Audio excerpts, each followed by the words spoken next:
At sa balitang sports, strong start para sa UP Fighting Maroons matapos nilang talunin ang defending champions na LaSalle Green Archers sa opening game ng Best of 3 Final Series ng UAAP Men's Basketball. Ang mga naging kaganapan tinutukan ni Matchpoint Millie Borja.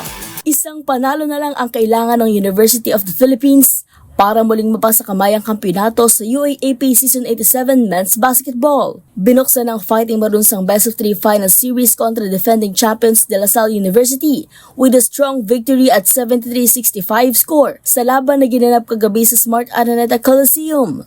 Pinangunahan ni Quentin Meloria Brown ang team with 17 points, 8 rebounds, 2 steals and a block.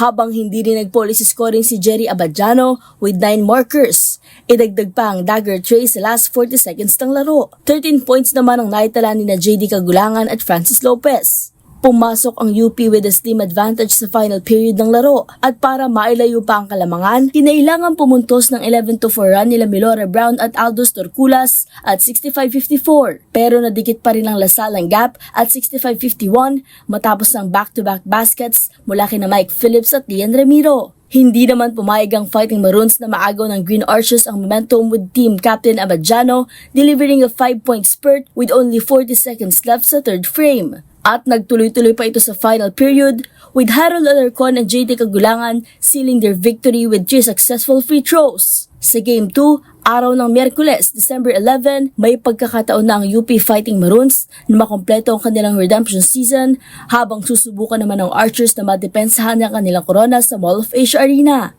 At yun ang mga latest updates sa mundo ng sports.